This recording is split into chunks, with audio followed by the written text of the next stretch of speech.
বন্যা পরবর্তীকালে মালদার মানিকচকের ভূতনি এলাকার রাস্তাঘাট নির্মাণে উদ্যোগ গ্রহণ করেছে রাজ্য সরকার। সেই উদ্যোগের অঙ্গ হিসাবে দুটি রাস্তার কাজের আনুষ্ঠানিক শিলান্যাস হয়ে গেল সোমবার। এদিন সন্ধ্যায় ভূতনির সংকটতলা এবং দক্ষিণ চণ্ডীপুরের কাটাবাদ এলাকায় দুটি রাস্তার কাজের সূচনা করলেন মানিকচকের বিধায়ক সাবিত্রী মিত্র। এছাড়া উপস্থিত ছিলেন স্থানীয় জেলা পরিষদ সদস্য জয়শ্রী মণ্ডল, মানিকচক পঞ্চায়েত সমিতির সভাপতি পিঙ্কি মণ্ডল সহ অন্যান্যরা।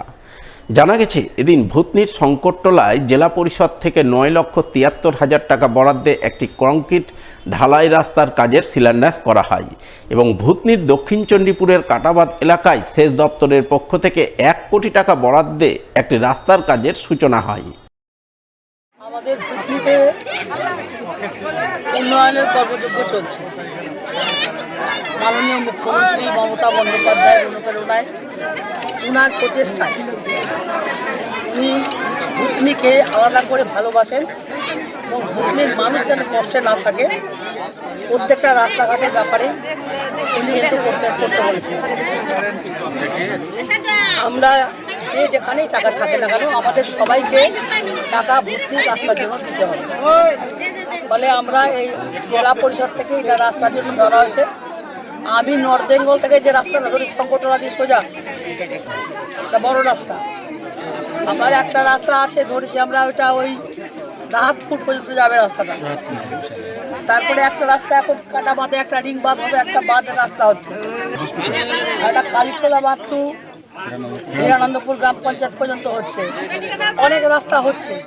পশ্চিমবঙ্গ সরকারের মৎস্য দপ্তরের উদ্যোগে এবং মালদা জেলা পরিষদের সহযোগিতায় মিশ্র চাষ প্রকল্পে মাছের চারা সহ মাছ চাষের বিভিন্ন উপকরণ প্রদান করা হলো পুরাতন মালদায়। মঙ্গলবার পুরাতন মালদা ব্লক প্রশাসনের পক্ষ থেকে ব্লকের 3টি মৎস্য উৎপাদক গোষ্ঠীর মধ্যে মাছের চারা ও মাছ চাষের উপকরণ প্রদান করা হয়। এই উপলক্ষে উপস্থিত ছিলেন পুরাতন মালদা ব্লকের joint BDO Prithvi Chatterjee, block মৎস্য আধিকারিক সুতপা বিশ্বাস, পঞ্চায়েত সমিতির সভাপতি রুম্পা রাজবংশী, পঞ্চায়েত সমিতির মৎস্য কর্মাধ্যক্ষ শাকিলা বিবি সহ অন্যান্যরা। এদিন তারা সকলে মিলে ব্লকের 3টি মৎস্য উৎপাদক গোষ্ঠীকে আর্থিকভাবে স্বাবলম্বী করে তুলতে ফাঙ্গাস মাছের সঙ্গে দেশীয় পোনা মাছের মিশ্র চাষ প্রকল্পে মাছের চারা সহ মাছ চাষের বিভিন্ন উপকরণ প্রদান করা হয় বলে জানা গেছে। মালদা ব্লকে যে 3টি এফপিজি রয়েছে, fish production group, Jatradanga Nabajagaran, Halna Hatkhola আর সাথী উন্নয়ন, ওনাদেরকে মিশ্র চাষ মানে পলিকালচার করার জন্য সমস্ত রকমের ইনগ্রিডিয়েন্টস, সেটা মাছ, ওদের খাদ্য, ওদের সার এবং বাকি যে সমস্ত জাল, হাড়ি, ইকুইপমেন্ট দেওয়া যায় সেগুলো দেওয়া হচ্ছে এবং একই সঙ্গে ওদেরকে প্রশিক্ষণও দেওয়া হচ্ছে, 3 দিনের প্রশিক্ষণ, যেখানে ওদের এই মাছ কীভাবে চাষ করবে, কী করে স্বনির্ভর হবে, তার জন্য আমাদের একটা ঐকান্তিক প্রচেষ্টা। অন্যদিকে মৎস্য দপ্তরের উদ্যোগে মিশ্র চাষ প্রকল্পে মাছের চারা বিতরণ করা হলো মালদার কালিয়াচক 1 নম্বর ব্লকে। মঙ্গলবার কালিয়াচক 1 নম্বর পঞ্চায়েত সমিতির পক্ষ থেকে মৎস্য চাষিদের মধ্যে মাছের চারা বিতরণ করা হয়। সেই সঙ্গে মাছ চাষের বিভিন্ন সামগ্রী প্রদান করা হয় মৎস্য চাষিদের।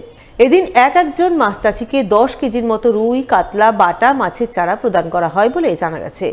এদিনের এই মৎস্য বিতরণ কর্মসূচি রূপায়ণে হাজির ছিলেন কালিয়াচক 1 নম্বর পঞ্চায়েত সমিতির ভারপ্রাপ্ত সভাপতি আলিউল শেখ, পঞ্চায়েত সমিতির কর্মাধ্যক্ষ তাজনারা খাতুন, কামির উদ্দিন শেখ সহ অন্যান্যরা।